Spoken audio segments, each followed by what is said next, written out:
want, what you want.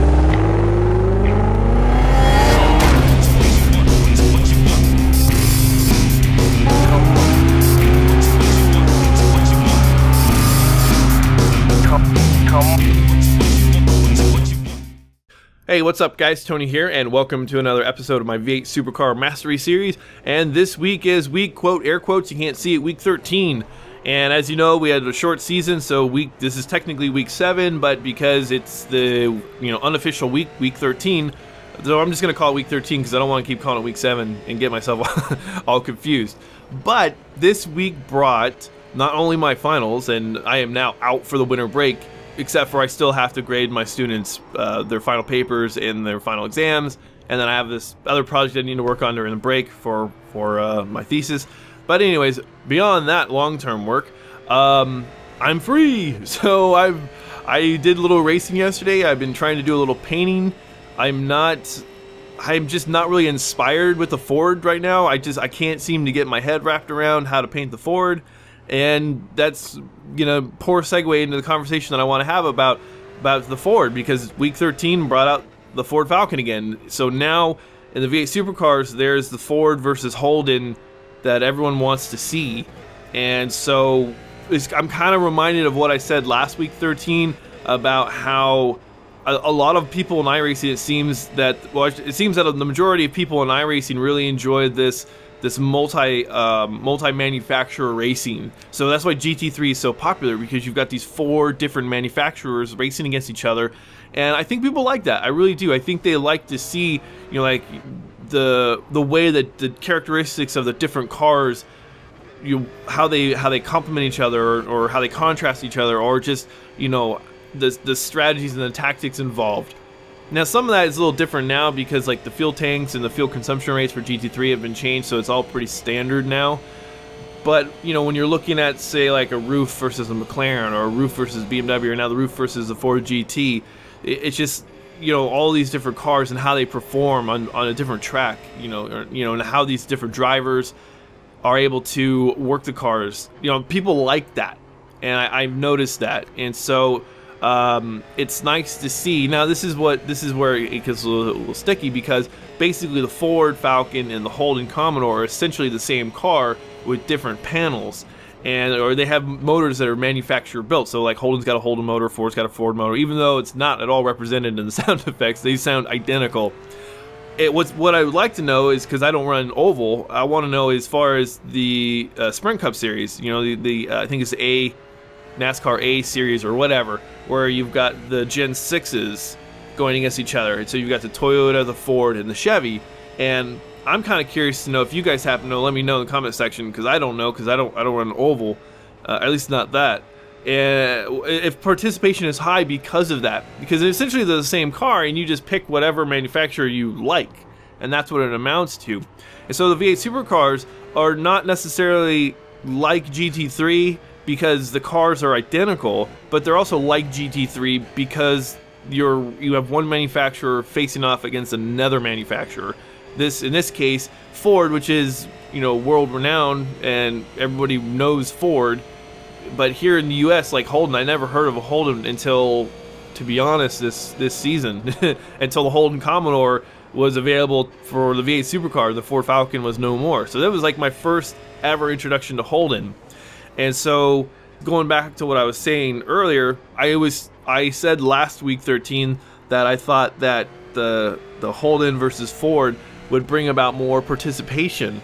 And so far for week 13, I've been right, because participation has been higher. You can get into an official race. It was like, not official race, but like a full field, at least 8 cars every 4 or 30 minutes or so. There's people running these cars.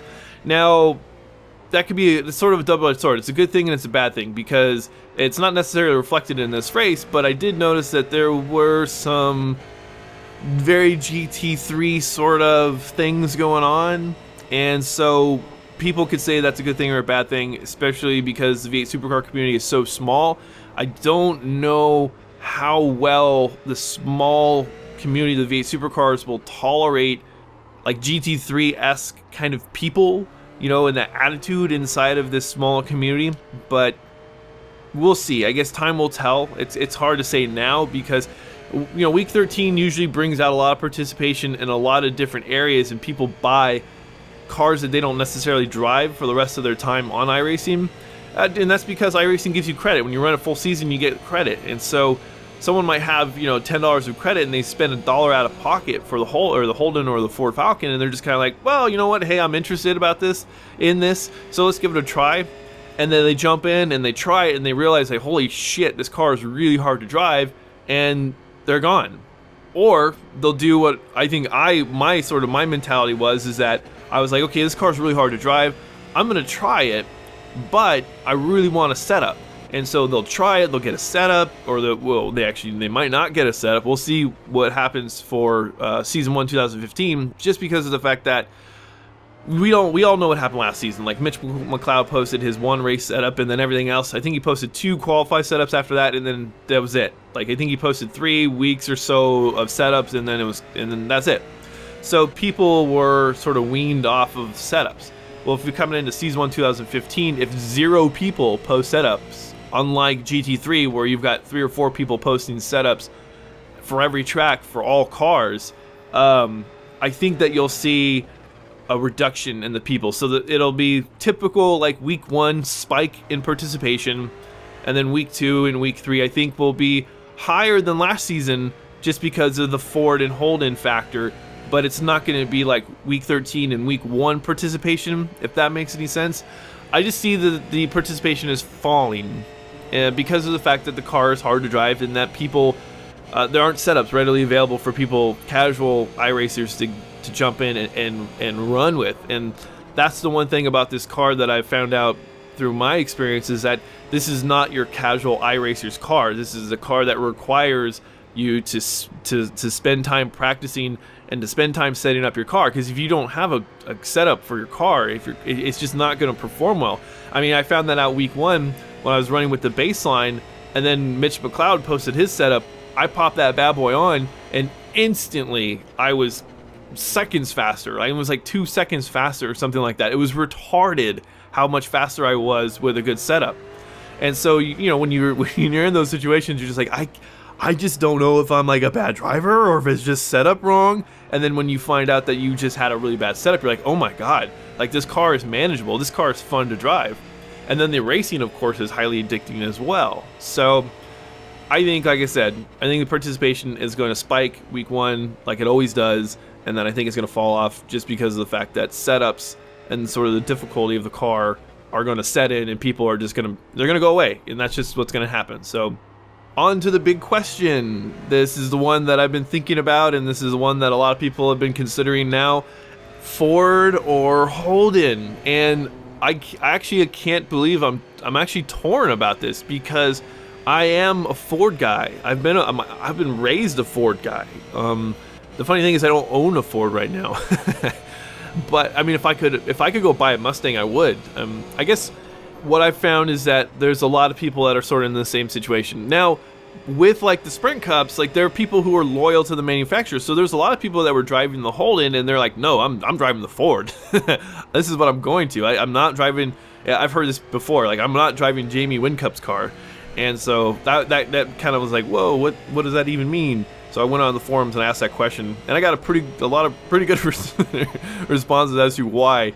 But anyways, people are going to leave. It seems like people are leaving the Holden to go back to the Ford because, you know, they had to drive the Holden. So I'm actually sort of on the fence. Like, this race you're watching obviously is with the Ford Falcon, and as you might expect, because the cars are identical, like, there was no difference between practicing with the Falcon, practicing with the Holden. The only difference is really me mentally going like, this car feels like it slides a little bit more than a Holden. Like, I kept finding reasons why not to like the Ford. And it's not because I don't like Fords. Like I said, I'm a Ford guy. I've been raised Ford. But it's because I'm pretty loyal. And so my first jaunt and V8 supercars has been with the Holden. And I like the Holden. I really do. I like the way it looks. I like the interior. I like the fact that the hood, there's not this gigantic hump like it is with the Falcon's hump. Like, drives me nuts because it just seems to be right in the way. Now Tim he's on the other side of the fence. He's like totally going Ford. And so he said he likes the bump in the hood. It's not really, it's not a scoop, but it's just like a bump. I don't know exactly what to call it, but he likes that. He likes it because he said that he can use that to aim his car. And I was like, okay, I get that. So we'll see. They're just some design things I think that I don't like about the Falcon, and the biggest thing. This sounds so stupid, but I just don't like the taillights. I've never liked that like Altezza taillight look. It drives me fucking nuts, man. So if I could have like solid red taillights on the back of the Ford, I'd be so happy. Oh my god, would I be happy. But I can't help deny that the Holden is a really nice looking car, and so that's kind of where I'm at. Like, I'm leaning Holden right now, but I think you know, maybe I'll run the Falcon as well. I don't know. As far as like being dedicated to one car, I can't really say that I'm going to be dedicated to one car. But in the comment section below, let me know what are you guys gonna run? Are you guys gonna run the Falcon, or are you gonna run the Holden again? Because it seems that it's quite the contrast in people. It's quite it's a decisive sort of thing. People either like Holden or they're Ford, you know. I know, of course, that people would love to see like the Volvo enter the service, and of course maybe like a Nissan or the Mercedes, which probably not. But I mean, I would say if there's another car, a V8 supercar, that'll make it into the service, it might be the Volvo. I think that's so far from what I've been feeling from the V8 supercar community, is that the Volvo, the Holden, and the Ford are the three most popular cars, with the Nissan being not as popular, and then the Mercedes being, I think it's just like their private team, so I just don't think there's a lot of Mercedes out there racing the V8 supercars. So that would be kind of cool, the Volvo. I might drive the Volvo. I actually like the way that the S60 looks, to be honest, and it sounds really cool too. I was watching some racing videos last night. Anyways, I'm getting myself sidetracked. So basically the bottom line is that I think I'll make up my mind come week 1. Tim and I had a conversation about it, and he said that I mean, you know, like he said, he's going to run the Ford, and I thought, well, we could have like a Ford Holden team, you know, we don't have to have the same car, so I might do that as well. There's only been a handful of times though that Tim and I have run different cars in a race, and it's kind of been happening more and more lately. Like, we ran the roofs together, we ran BMWs together, we never ran a McLaren together. We probably should one of these days. But there have been a couple races, like Sebring a couple seasons back. I ran the roof, he ran the BMW, which was really cool. It was kind of cool and nice to have us running different cars. And so if this comes around this season, we run different cars. If he runs the Ford and I run the Holden, that would be pretty interesting. It'd be pretty unique for at least for our team. So, decision time, I guess. So, anyways, I'm gonna cut myself off here so you guys can watch the end of the race. It was a pretty damn good race, at least I think so. Pretty fair race, and I definitely didn't have enough practice. I actually probably practiced maybe 5 minutes before I jumped in this race. I'll be honest, I was a little egotistical about it. I was just like, I've raced here before, you know, like I'd done practicing the last couple of days, you know, off and on, and just for a short period. And I thought, like I said, I was just like, but I got a setup and everything. I don't know, I'll just get in, I'll practice for 5 minutes and I'll run. And so it took me a good like 4 or 5 laps to kind of get the groove, and then I realized that it was only a 12-lap race and I still had like virtually full fuel. So I was like, god damn it, if only I had taken out, you know, like 10 gallons of fuel, then I think my lap times would have been a lot better. But I wasn't complaining with the lap time, especially with the little amount of practice I was putting in. But you could definitely see that there was a lot of inexperienced V8 supercar drivers out there, you know, trying to race this car. The guy who won was just like miles ahead. He was just like took off and he was gone. So anyways, as always, thanks for watching, thanks for subscribing, and I shall talk to you guys later.